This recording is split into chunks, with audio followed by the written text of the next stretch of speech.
flood net system where we are able to monitor flooding on the roads in a couple of places. That is en route to be completed over the next 2 to 3 years. But right now, what we have seen is that as the rain began to subside after 9 o'clock, many of those flooding areas have begun to recede. Overall, as we know, this changing weather pattern is the result of climate change. And the sad reality is our climate is changing faster than our infrastructure can respond. We have been working at the mayor's direction for well over a year on a significant medium-term approach to increasing green infrastructure and expanding the sewer system. But changing infrastructure takes time. It's one of the reasons for more than a year we've been doing things like distributing flood barriers and helping people understand how they can protect their own homes and properties, and working with emergency management under Commissioner Iskel's leadership to recognize that the weather can kill you and that we have to respond appropriately. I appreciate very much our collaboration, not only with my city colleagues, but also, of course, with the governor and her team. And we are in close touch with our state colleagues. Thank you. Thank you, Commissioner. Next, we'll hear from MTA CEO Jano Lieber before we open it up to Q&A. CEO? Thank you. Listen, this is a tough travel day. There are significant portions of the subway system that are shut down. We are starting the process of reactivating certain lines, but when water covers the electrified third rail, we have to do inspections so that will be unfolding slowly. We do have a full bus system operation today. There are about 3,500 buses out there, and that's especially important, as the governor says, to get kids home from school. So if you must travel, and heed the warnings of the governor and the mayor and others, that it's not a day to travel if you don't have to, but if you do, buses are available. We have full Long Island Railroad service, but Metro North at this time has really been shut down. All 3 trunk lines of Metro North, New Haven, Harlem, and Hudson lines are shut down at this time because of water in the South Bronx. And we are developing a service plan, hoping that we can reactivate those operations. We're developing a limited service plan for this afternoon with the hope and expectation we'll be able to get everybody home. The good news is that New Yorkers heeded Governor Hochul's warnings and the MTA's warnings and the city's warnings from yesterday. And it is a Friday, it's a lighter than normal commute. It's always a light day on Friday, and New Yorkers listened. One of the reasons that they listened is that we have really a strong text alert system, and I urge everybody who doesn't have it to sign up for mta.info/notify. In the meantime, if you have to travel, if you are still out there, please consult the MTA apps.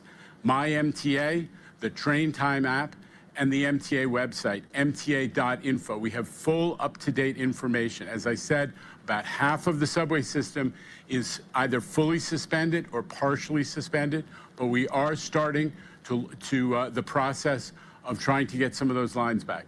The other positive news I would emphasize is that since Hurricane Ida 2 years ago, Governor Hochul instructed us to work with the city to try to make some of the stations more resilient so we wouldn't have those impacts on customers that you saw a couple of years ago.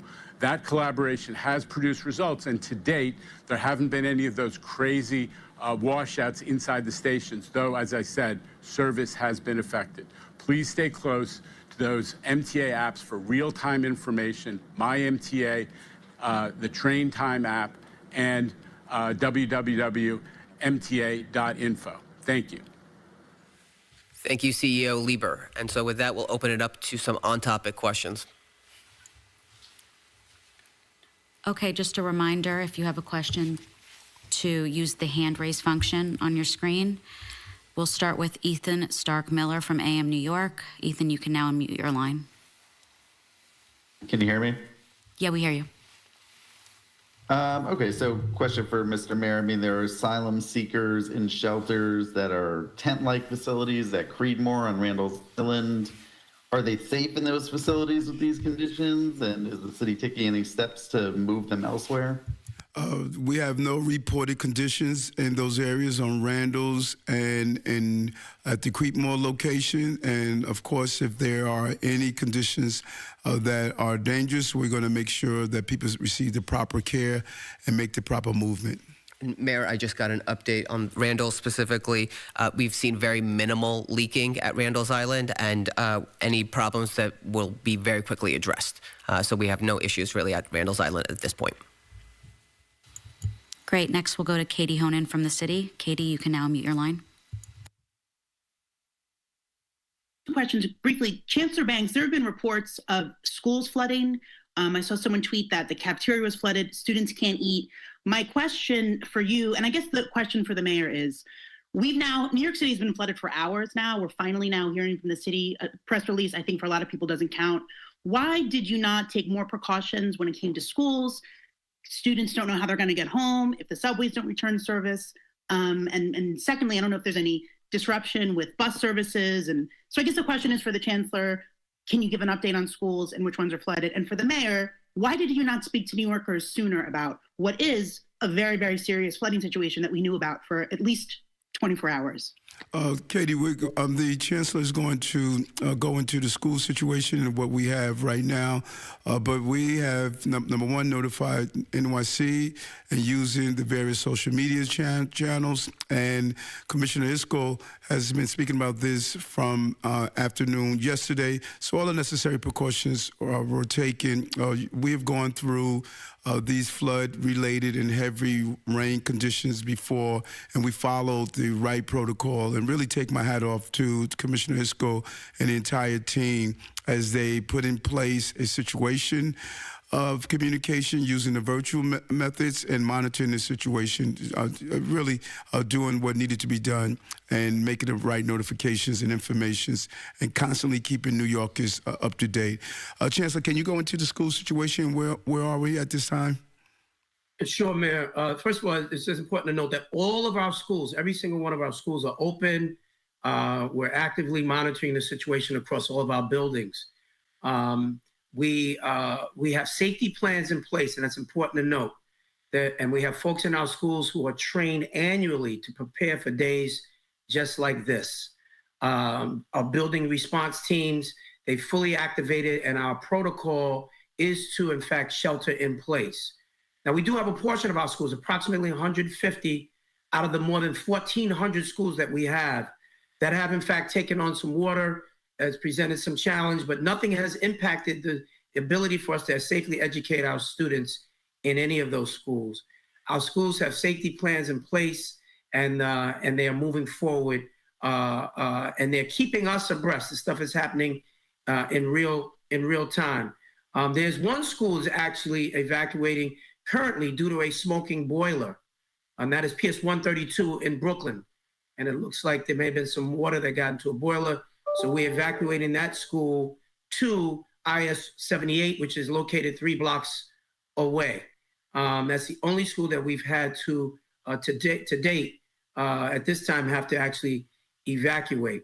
Our facilities and the School Construction Authority are working together to quickly repair any damage. Even now, we've got folks out in many of these buildings in real time. Now, also, I want to note that we received multiple media inquiries about the David Booty School, which is IS 228 in Brooklyn. And the message that the principal of that school sent was premature in telling parents to come up to get their kids, which was precisely the wrong thing to do. The conditions are worse outside of the schools.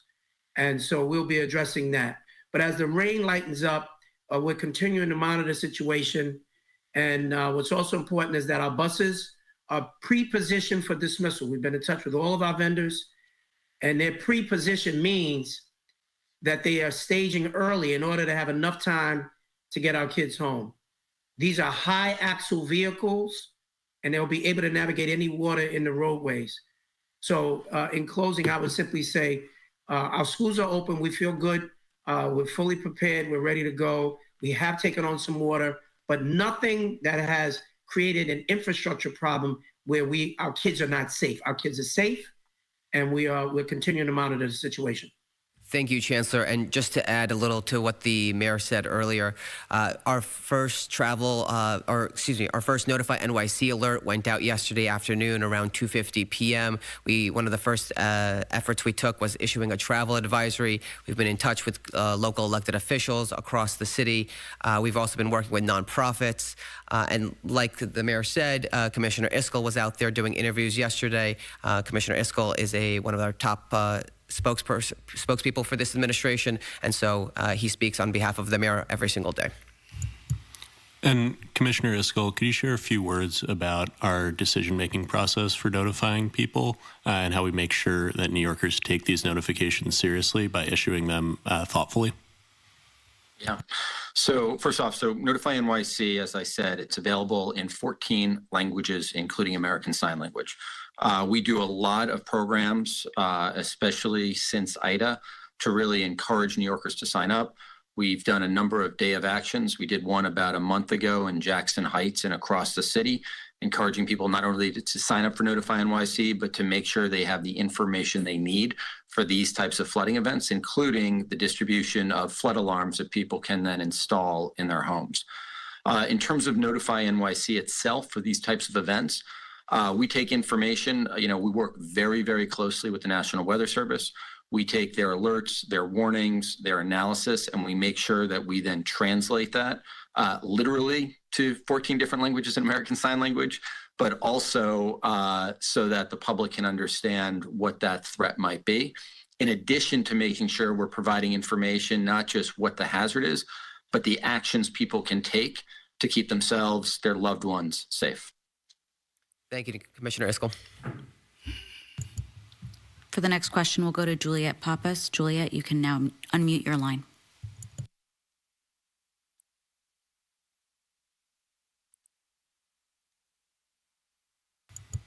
Juliet, you there? All right, we'll move to... Can you hear me? Yeah, we Hello? hear you now. Go ahead. Yes, thank you. If the fire commissioner is on this call, I was wondering, or who can answer this, have there been basement apartment rescues? And if you have any sense of where and how many? Because Ida, there were fatalities at that time. And I was wondering if there are any fatalities so far today.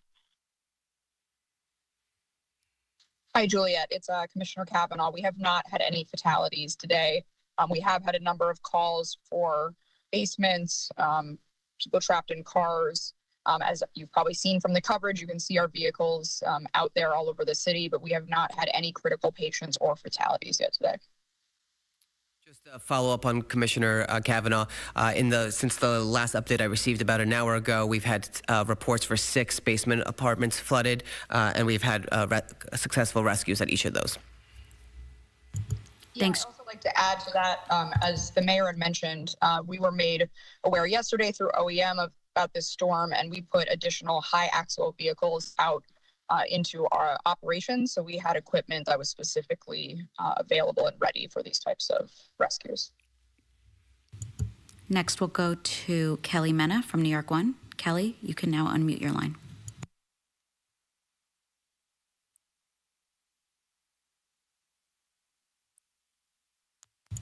Oh, hello. Okay. My first question is to Chancellor Banks. I'm wondering why the decision wasn't made to go remote today for students if it's such a severe day. I mean, parents have to travel to get their kids have to travel to schools. We've heard from multiple officials to stay off the roads today. And then to follow up on Katie's question, Mayor Adams, it's noon right now. Why wasn't the decision to call a state of emergency at 8 a.m. when we knew that rainfall was getting intense? First, and the Chancellor could talk about remote, but we should be clear that we have only a certain number of school days that we could utilize, and we must make sure we meet that. And as you see, the decision was the right decision. We do not have any issues, dangerous issues at our schools. Our children are in the schools. They're properly being educated, and I believe the Chancellor made the right call.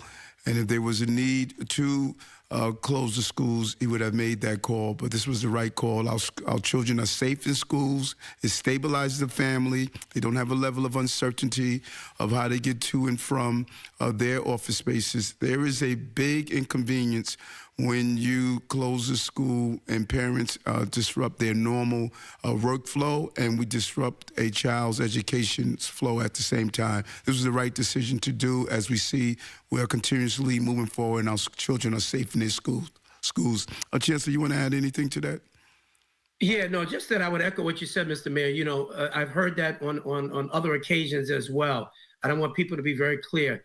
The decision to go remote is always the last option. Our kids need to be in school. This is where they also get their healthy meals as well.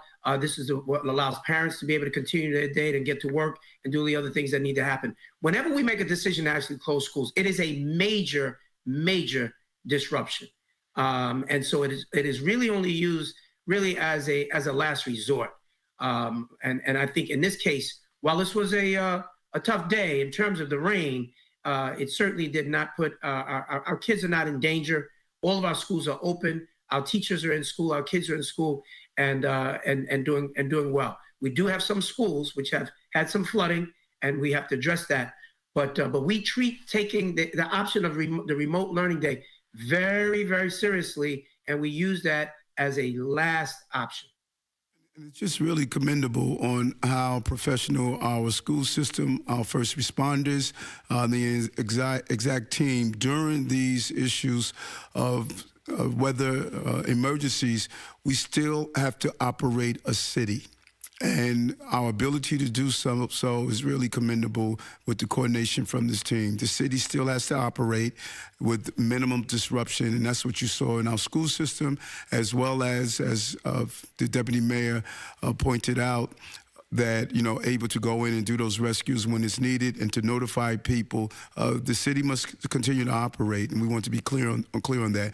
Zach, can you talk about the state of emergency? State of emergency that we're calling is based on conditions, not based on predictions. You know, it's based on what condition. But Zach, can you go through that, please? Absolutely. So there's a number of different uses for a state of emergency, and I appreciate the question.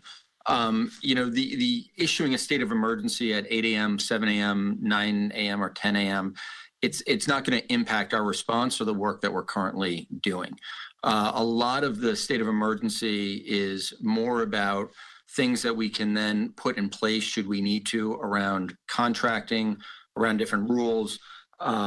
Things like if we were going to issue a travel ban, which we are not at the state right now, where we would actually implement a travel ban, you know, shutting down roads, not enabling people to freely move around the city. It's also something that becomes very, very important as we move into the recovery phase, right? One of the things that's needed is as we start to assess the damage that has occurred to either people's homes, private personal property, businesses, the state of emergency is something we can then use as we are going to the state and FEMA for additional support to aid in individual assistance, business loans or grants that can help people recover after the floodwaters have receded. I would also add that the governor issued her state of emergency this morning around the same time the decision was made here at City Hall. Mayor Adams made the decision around the same time. So just because we're having the briefing now around 11:30 or 12, whatever it is right now, doesn't mean it wasn't the decision wasn't made earlier today. Next, we'll go to Mark Morales from CNN. Mark.